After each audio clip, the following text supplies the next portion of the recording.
존귀하신 하나님, 주의 지난 사흘간의 삶을 보살피시고 인도하셨음에 감사드립니다.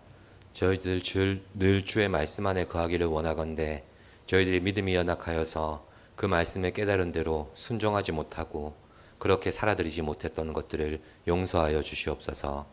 마음은 원이지만 육신이 약하여 탄식할 때가 많사오니 성령 하나님 권능으로 또한 은혜로 저희들을 붙드시고 인도하여 주시옵소서.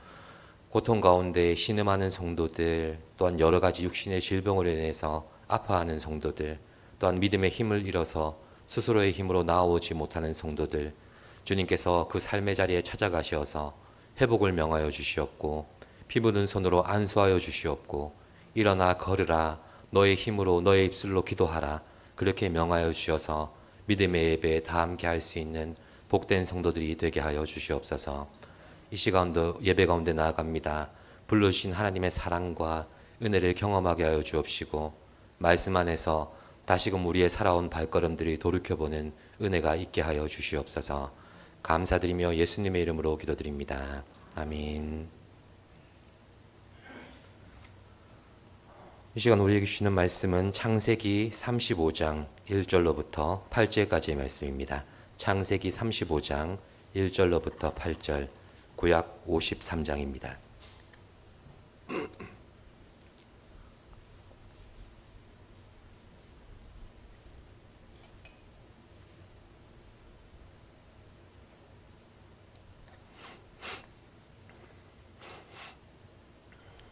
교독으로 봉독하시겠습니다. 35장 1절로부터 8절입니다.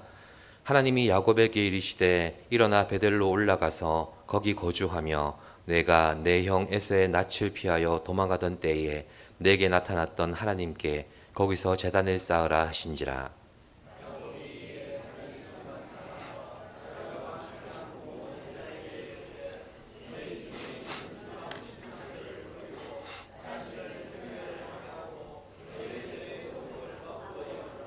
우리가 일어나 베델로 올라가자 내 환난 날에 내게 응답하시며 내가 가는 길에서 나와 함께 하신 하나님께 내가 거기서 제단을 쌓으려 하노라 하매,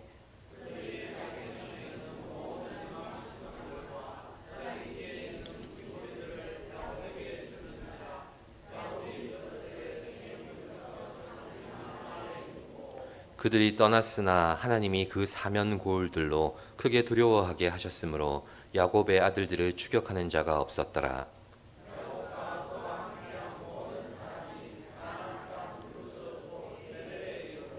그가 거기서 제단을 쌓고 그곳을 엘베델이라 불렀으니 이는 그의 형의 낯을 피할 때에 하나님이 거기서 그에게 나타나셨음이더라. 리브가의 유모 드보라가 죽음에 그를 아래에 있는 상수리 나무 밑에 장사하고 그 나무 이름을 알론 바곳이라 불렀더라. 아멘. 기도하겠습니다. 신실하신 하나님, 주의 말씀 안에 아버지의 뜻과 계획을 알게 하여 주옵시고 그 뜻 따라 순종으로 믿음으로 나아가는 복된 우리의 삶이 되게 하여 주시옵소서. 예수님의 이름으로 기도드립니다. 아멘. 우리는 삶을 살아가는 동안 많은 사람들과 함께 살아가게 됩니다. 그런데 사회성을 가진 인간이라면 당연히 맺게 되는 여러 인연들 속에서도 기다려지는 만남도 있고 또 반대로 함께하는 시간이 아까울 만큼 기피하고 싶은 만남도 있지 않습니까? 보통 대화가 잘 통하거나 마음이 맞거나 상대를 배려할 줄 아는 따뜻한 가슴을 가진 사람과 만나게 되면 우리 일상을 굉장히 활기차게 바꾸어 줍니다. 반대로 의무적으로 만나기는 해야 되지만 대화의 코드도 안 맞고 또 자기 할 말만 쭉 늘어놓는 사람에게는 피로감을 느끼게 마련입니다. 대화라는 것이 당연히 말하는 것도 있지만 충분히 들어줌으로써 상대방과 공감대를 형성하는 장이지 않습니까? 그러니 이런 사람들과의 만남은 우리의 마음을 한치의 틈도 없이 닫아버리게 만듭니다. 시편 기자도 아마 비슷한 심정으로 다음과 같이 고백했던 것 같습니다. 주의 궁정에서의 한 날이 다른 곳에서의 첫날보다 나은즉 악인의 장막에 사는 것보다 내 하나님의 성전 문지기로 있는 것이 좋사오니. 아멘. 그렇습니다. 시편 기자도 많은 대인관계 속에서 하나님을 향한 자신의 마음을 오해받기도 하고 또 나는 믿음 지키고 싶지만 그것을 방해하는 사람들 속에서 하나님과의 동행을 사모하면서 이런 고백을 드렸던 것 같습니다. 그런데 이 고백은 시편 기자의 고백일 뿐만 아니라 성경의 많은 믿음의 인물들이 바라고 소망했던 하나님과의 동행을 향한 간절한 사모함이었습니다.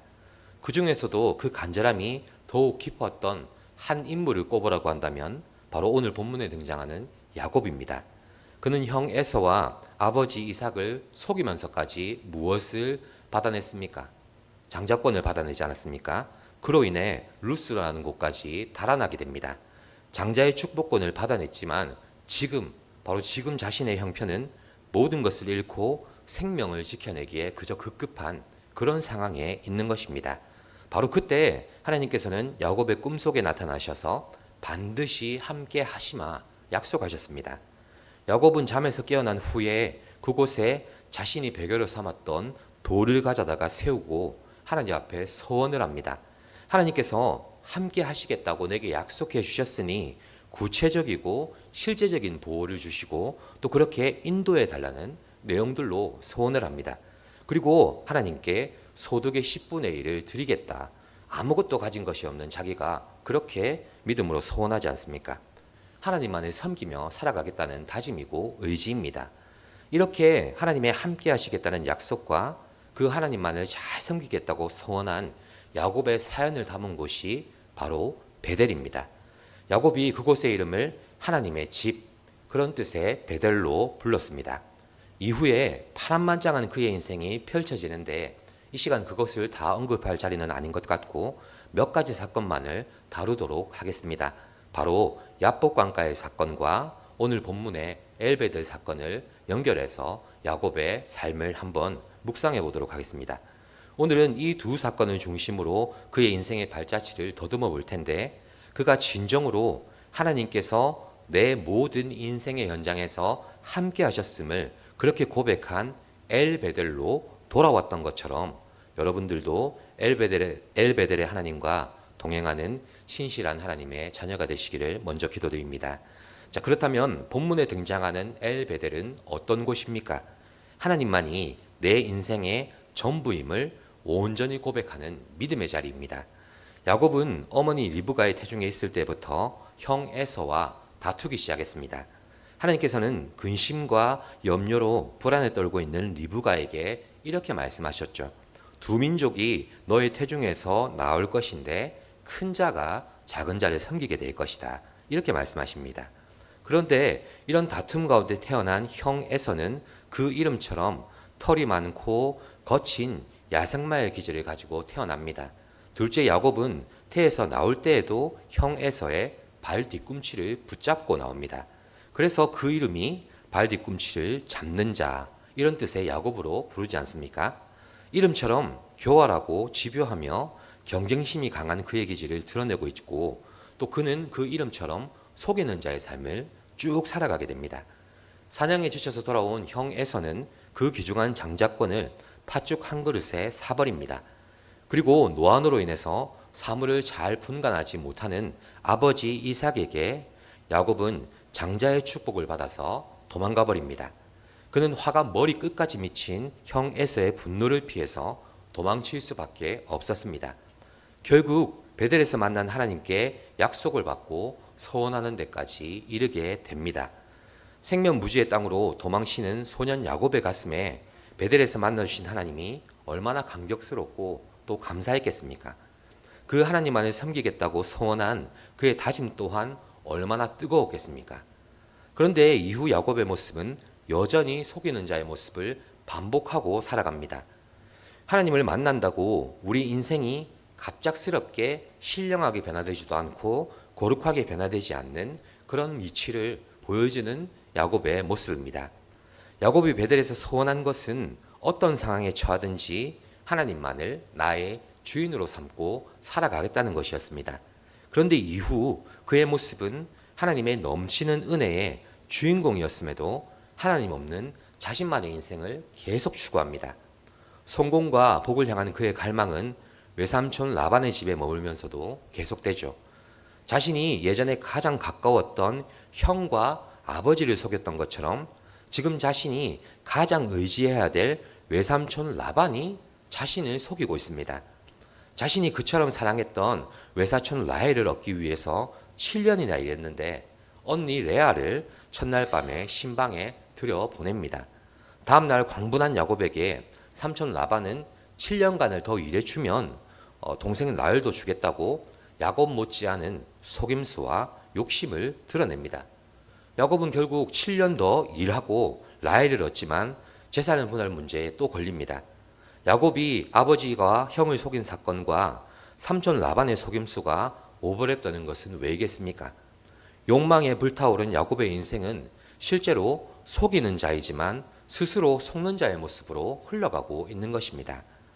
이렇게 속고 속이는 관계 속에서 야곱은 두 아내와 여러 첩들, 또 많은 아들, 그리고 넉넉한 재산까지 소유하게 됩니다.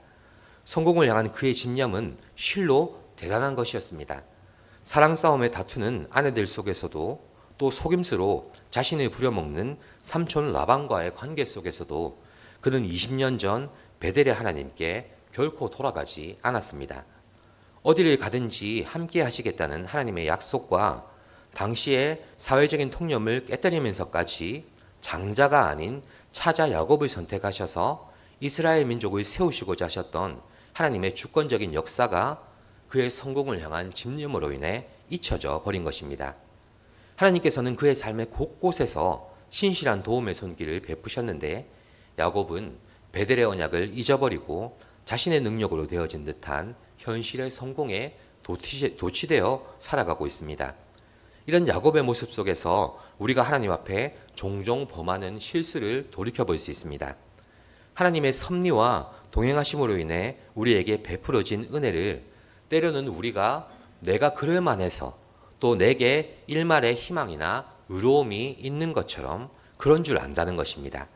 그래서 그동안 당연한 줄 알고 살아왔던 하나님의 은혜가 진정 은혜인 줄 깨닫게 되는 데만 해도 수많은 세월이 걸린다는 것을 야곱이 보여주고 있습니다. 야곱뿐만 아니라 때로는 우리에게 있는 이런 영적인 미숙함이 하나님께서 동행하시면서 베푸시는 많은 은혜들을 헛되이 저버리게 만든 게 아닌지 우리는 돌아볼 필요가 있습니다. 예전에 중고등부 학생들과 함께 참가했던 수련회 때 있었던 일입니다.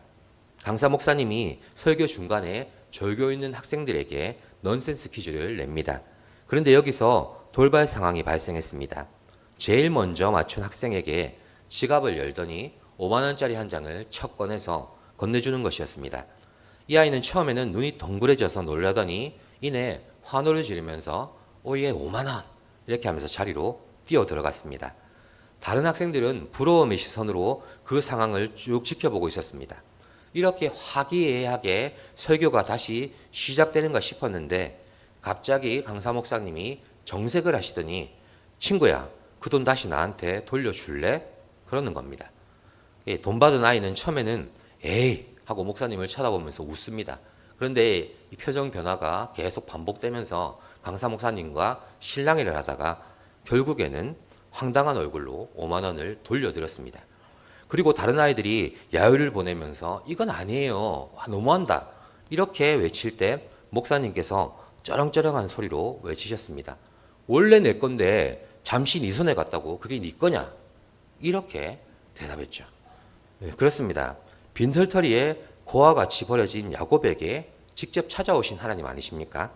그에게 형 에서를 능가할 일말의 가치가 있었던 게 아닙니다. 오히려 순둥순둥하게 팥죽 한 그릇에 장자권을 팔아버린 형 에서가 더 순수해 보이고 불쌍해 보이지 않습니까? 그런데도 불구하고 속이는 자의 모습으로 끈질기게 자신을 과신하고 있는 비열한 야곱을 당신의 택하신 민족으로 삼으시겠다고 약속하신 그곳이 바로 베델이었습니다. 상황이 어렵고 급박할 때에는 하나님만을 내 인생의 주인으로 삼겠다고 고백했던 야곱이 자신의 기지와 또 성공을 향한 타고난 집념으로 그렇게 성공하고 나니까 베델의 언약과 서원은 그의 머릿속에서 하얗게 지워져 버린 것입니다. 하나님께서는 이런 야곱의 상태를 아시기에 야복강가로 야곱의 발걸음을 인도하십니다. 야곱은 자신의 능력으로 거둔, 아니 그렇다고 믿었던 자신의 대가족과 양떼와 염소떼를 몰고 고향 가나안으로 돌아갑니다. 20년의 시간은 형 에서의 분노가 사그러질 만한 시간이라고 믿었겠죠. 그래도 가정을 이루어서 아내와 자녀를 이끌고 가는데 설마 그런 날을 내치겠냐, 이렇게 기대를 했을 수도 있습니다. 하지만 형 에서에게 다가갈수록 자신의 내면에 밀려오는 두려움은 도무지 감출 수가 없죠. 문제를 해결할 수 있는 열쇠는 자신과 함께하고 있는 대가족도 아니고 흘러간 20년의 세월도 아닙니다. 결국 문제는 자기 자신에게 있다는 것을 발견하는 곳이 바로 야복강가입니다. 하나님께서는 야복강가에 멈춰선 야곱의 모습 속에서 우리에게 뚜렷한 메시지를 들려주십니다. 바로 다른 것들을 다 걷어내시고 문제의 근원인 야곱을 하나님 앞에 대면시키신 것처럼 또한 문제의 근원인 우리가 하나님 앞에 바르게 설 수 있도록 하나님께서는 모든 것들을 주장하고 계신다는 것입니다. 창세기 32장을 보시면 이 사건이 야곱의 심리를 대변해 주는 것과 동시에 하나님의 섭리에 의한 것임을 우리는 발견하게 됩니다. 야곱은 야복강가를 경계에 두고 거기에 멈춰서서 자신에게 덜 중요한 것부터 형 에서에게 보내는 그런 꼼수를 쓰고 있습니다.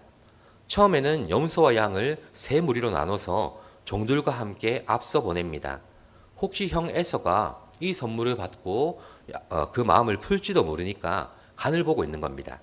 그리고 그날 밤 아내와 자녀들까지 야복강을 건너 형 에서에게 향하게 합니다. 결국 누구만 남습니까? 야곱밖에 남지 않았습니다. 지금 야곱이 풀어야 하는 형 에서와의 문제는 그가 형을 속여서 장자권을 뺏어낸 것 이상으로 하나님께 큰 의미가 있는 것입니다. 하나님께서는 이스라엘 민족을 세우시기 위해서 야곱이라는 자기중심적이고 이기적이며 속이는 비열한 성품을 가진 인물을 선택하셨다는 사실이 중요한 것입니다. 그러니까 지금 해결해야 될 문제는 사실 형 에서와의 문제가 아니라 바로 하나님과 야곱 간의 1대1의 문제입니다. 하나님께서는 이런 사실을 확인시키기 위해서 야곱이 자신의 힘으로 성공했다고 믿어 의심치 않았던 그 재물부터 먼저 에서에게 옷을 벗기듯이 그렇게 벗겨내게 하신 것입니다. 그리고 자신의 목숨처럼 사랑했던 라헬과 자녀들마저도 야곱의 품에서 떼어놓은 것입니다. 자신이 그렇게 중요하다고 여겼던 삶의 우선순위들이 순서대로 벗겨져 나가버리자 결국 야곱은 하나님 앞에 홀로 설 수밖에 없게 되었습니다. 하나님께서 그렇게 만드신 것입니다. 때때로 하나님께서 우리의 삶의 우선순위를 이렇게 다시금 정리하시고 확인시켜 주시려고 우리가 영위해 오던 삶을 허물어뜨리시고 또 우리의 방법들을 무너뜨릴 때가 있지 않습니까? 우리는 이럴 때 아주 가끔이지만 욥과 같은 입장에 서서 하나님 앞에 항변할 때가 있습니다. 우리는 그럴 때 우리의 삶의 기반이 흔들리게 되지 않을까 두려움에 빠지게 되는데 하나님의 관점에서는 우리의 삶의 기반을 하나님 중심의 믿음으로 바르게 세우기 위해서 그렇게 흔드시고 우리의 우선순위를 바꾸어 놓으시기도 한다는 것입니다.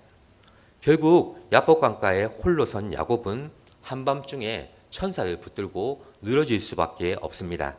생각해 보십시오. 과거에는 그가 누구의 발목을 붙잡았습니까? 형 에서의 발목 아닙니까? 성공과 복을 향해 불붙는 듯한 집착과 열망으로 속이면서까지도 끝까지 붙들었습니다. 베델에서 그의 간절했던 서원도 무엇이었습니까? 복과 성공을 위해서 하나님을 붙들었던 것입니다. 그런데 그가 지금은 원하는 것을 다 이루었지만 본질적으로 무엇인가가 해결되지 않았기 때문에 천사를 붙들고 늘어지고 있지 않습니까? 도대체 무엇 때문입니까?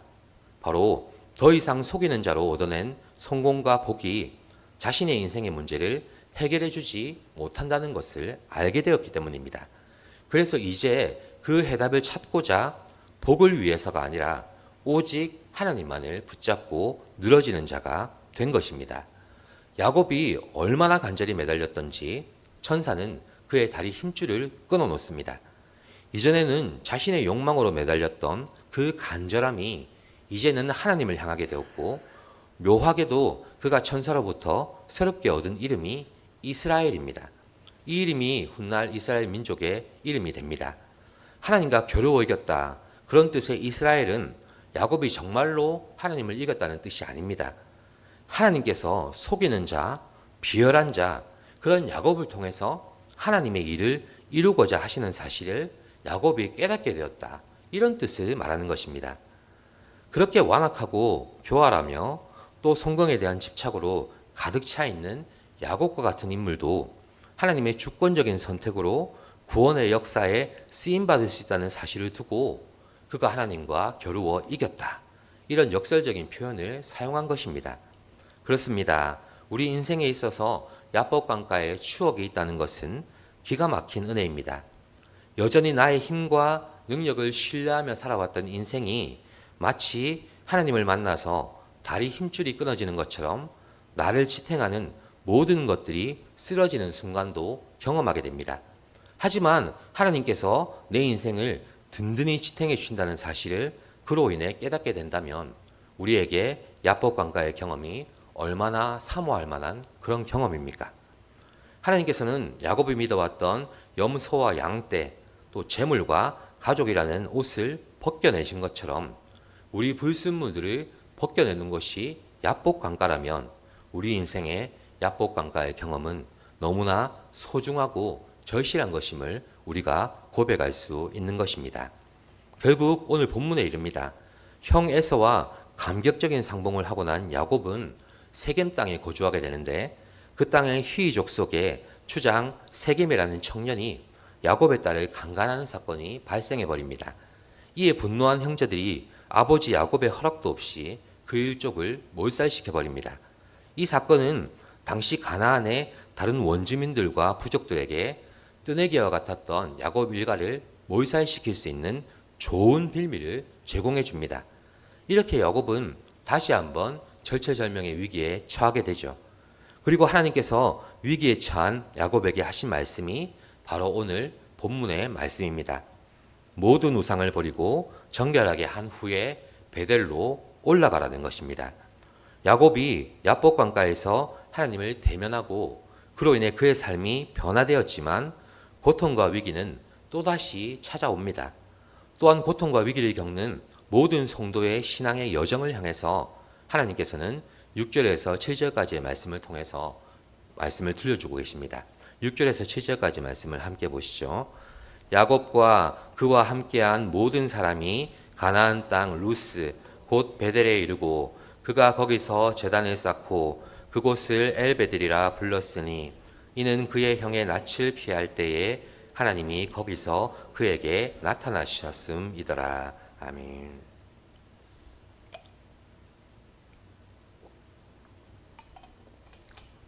그렇습니다. 하나님의 집이라고 불렀던 베델이 이제는 엘베델로 바뀌어지고 있습니다. 야곱은 과거 자신의 기질과 성품대로 속이는 자로 살아왔습니다. 그로 인해 그에게 다가온 인생의 고난과 시련은 정말 말로 할 수 없을 만큼 감당할 수 없을 만한 크고 괴로운 것들이었습니다. 하지만 그는 야복강가에서 하나님을 만난 경험을 가지고 있습니다. 그리고 그 사건을 통해서 자신의 기질과 성품대로 살아오던 옛사람을 버리고 이스라엘이라는 새 이름과 새 삶을 살게 되었습니다. 그런 그에게 또다시 다가온 절체절명의 위기는 도대체 무엇입니까? 바로 하나님을 만나고 성령의 감화와 감동을 통해서 변화된 영혼이라 할지라도 하나님의 동행하심이 없이는 결코 온전해질 수 없다는 것을 우리에게 가르쳐주는 사건인 것입니다. 이 위기 앞에 베델로 올라가라 말씀하신 하나님의 뜻하심을 바라보십시오. 엘베델은 바로 그곳에서 드려진 야곱의 감격의 고백입니다. 하나님께서 내 모든 인생의 현장에서 함께 하셨음을 믿음으로 고백하는 바로 그 하나님의 집이 엘베델이 된 것입니다. 하나님께서 계신 그곳은 어떤 장소나 내가 은혜 받을 만한 특정한 상황만이 아니라 내 모든 삶의 순간순간마다 하나님을 의지하고 하나님을 인정하며 고백하는 어떤 자리에서도 함께 하셨고 함께 하시는 것입니다. 말씀을 정리하겠습니다. 훗날 이른 아들 요셉을 만나게 된 야곱이 애굽의 바로왕 앞에서 자신의 그 인생을 돌이켜서 표현한 말이 바로 이것입니다. 험악한 세월을 보냈습니다. 이 고백은 그의 굴곡이 많았고 회한이 많았던 인생의 발자취들을 쭉 회상하는 그런 표현이기도 합니다. 하지만 이 고백 가운데 담겨져 있는 후회라는 감정은 그가 지나온 숱한 세월과 아픈 사연들보다 더 깊은 신앙적인 고백을 담고 있습니다. 바로 자신의 일생을 동행하시며 인생의 고비고비마다 함께 하신 하나님 앞에서 자신은 오직 성공을 위해서, 자신은 오직 복에 목말라 하는 이기적인 삶을 살아왔다는 그 후회입니다.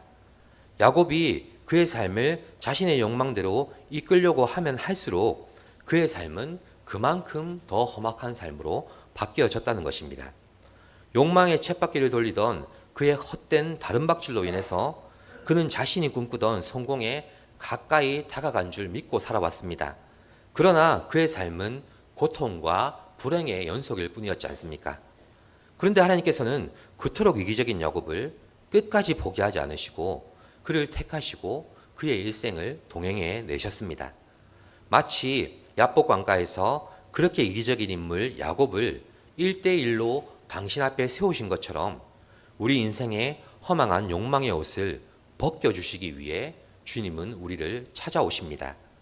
그리고 내가 가진 인간적으로나 세상적으로 흠모할 만한 그 어떤 것도 그분 앞에서 다 벗겨지게 되는 것을 우리로 하여금 경험하게 만드시는 것입니다. 그리고 때로는 예기치 못한 인생의 고통으로 찾아오셔서 우리의 이기적인 욕망의 옷을 벗겨내실 수도 있습니다. 하지만 기억하시기를 바랍니다.